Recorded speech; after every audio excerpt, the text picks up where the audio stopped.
Graça e paz, povo de Deus, como é bom estarmos juntos, conversando acerca da palavra do Eterno. Pastor Fabiano, a paz do Senhor. Pai do Senhor, pastor Cristiano, graça e paz você que está nos ouvindo na Rádio Sudoeste, através do canal do YouTube e da live do Facebook. Que Deus abençoe você. Pastor, estávamos conversando, sobre qual é a realidade do Evangelho hoje. Paulo, escrevendo aos Romanos, no capítulo 1, versículo 16, ele escreve o seguinte: pois eu não me envergonho do Evangelho, porque é poder de Deus. Ele dá endereço para esse poder. Ele diz assim, não me envergonhe, porque o Evangelho é poder de Deus para a salvação de todo aquele que nele crê. E dá ali um caminho de pensamento.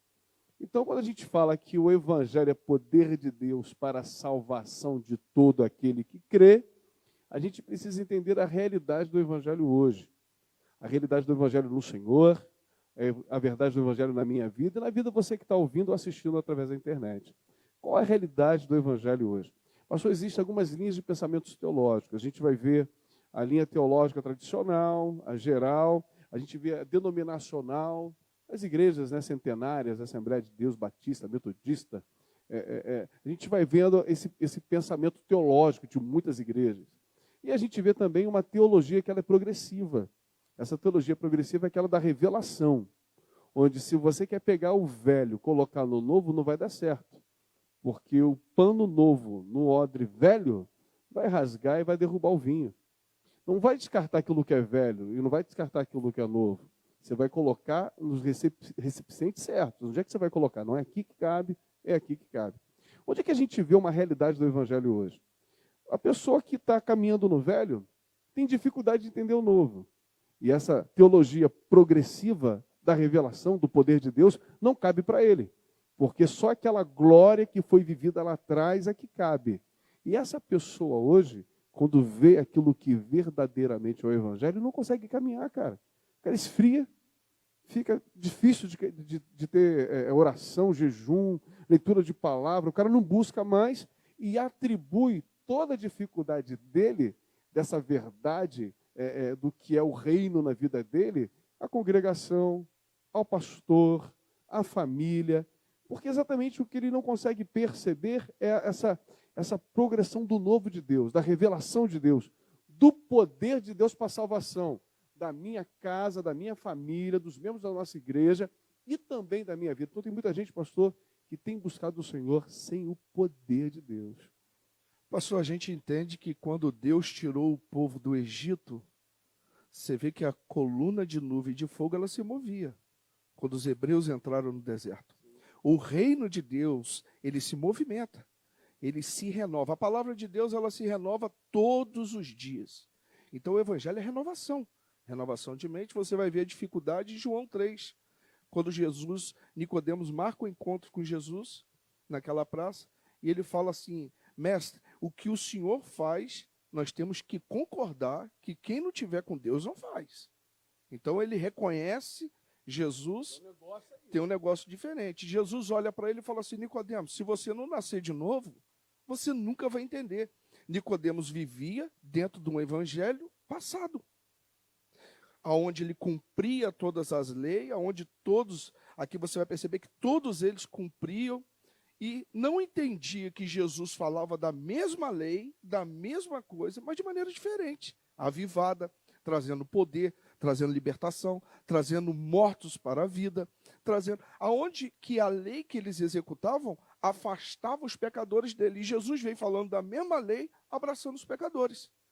Aí Jesus fala para Nicodemos: é preciso que você nasça de novo. Aí ele fala: mas como pode um homem velho? Aí você vai ver a teologia do antigo. Como pode um homem velho como eu voltar para o ventre da minha mãe? Jesus olha para ele e fala: pô, Nicodemo, é uma renovação de mente. É nascer de novo, é nascer da água. É mudar a sua maneira de pensar. Porque o evangelho é mudança. Então, é a mudança de comportamento, é a mudança de atitude, é uma mudança, não é trazer aquilo que são atrativos para dentro da igreja, é trazer uma mudança de revelação do evangelho avivado e novo para a igreja desse tempo. O meu primeiro telefone foi um DPC 650, pesava uns 3 quilos. Depois do DPC 650 foi o StarTAC, você lembra o StarTAC? Track. Saiu Black, coisa linda. Isso aqui agora é um computador, cara. Eu estou com um computador na minha mão. E na época, depois do startup, veio a internet de escada. Todo mundo lembra do barulhinho. O Evangelho, essa progressão da palavra, essa progressão da revelação do poder de Deus, precisa estar alcançando mais vidas hoje. Quando Nicodemos ele se preocupa com a vida dele, que ele vai procurar Jesus de madrugada, interessante Jesus o tempo inteiro estava disponível.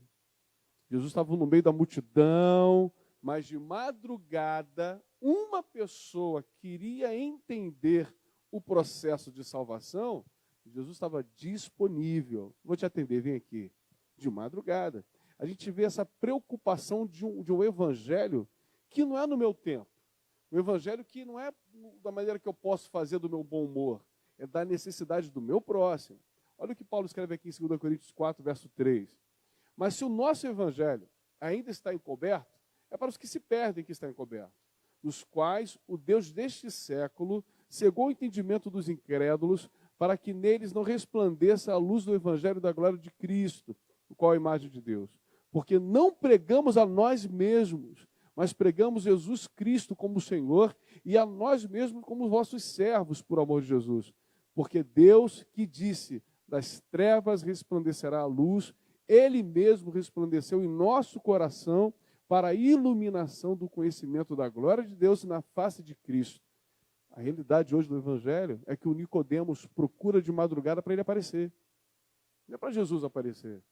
A gente vê hoje o Evangelho que não é mais de poder para a salvação, é de poder para a construção de templo, é de poder para crescimento financeiro, é de poder para todo tipo de pensamento, para ter uma disputa. Não é mais uma concordância de um Evangelho. Por isso que Paulo, quando ele diz assim, não me envergonhe do Evangelho, eu me envergonho não do Evangelho, mas de alguns evangélicos eu me envergonho, de alguns líderes eu me envergonho, de alguns líderes de pensamento eu tenho vergonha, pastor. Pastor, eu queria só saber se João Batista abrisse uma igreja nesse tempo, quem entraria dentro dela? Quem entraria dentro dela? Porque João Batista vem abrir o caminho para Jesus passar. Então, João Batista traz uma palavra de revelação, uma palavra de confronto e uma palavra de libertação. Porque se vocês não se converterem dos seus maus caminhos, ó, acabou. Então, o evangelho, João Batista era isso, era aquilo. Era não. Um cara que surge no deserto, comendo gafanhoto, tomando mal silvestre, com uma capa e anunciando o evangelho. É preciso nós refletirmos que evangelho é esse. Isaías 29, ele diz assim, né? Esse povo aí se aproxima de mim, não está longe de Jesus, não. Está perto. Com os seus lábios me honram. Quer dizer, tem uma performance. Mas o coração está longe.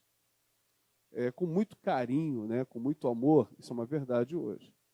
A gente vê a realidade do evangelho de muitos lugares, de muitos pensamentos, um povo que se aproxima de Jesus, porque o texto está dizendo que não está longe dele, está perto, que adora, que honra com o lábio, mas o coração está distante.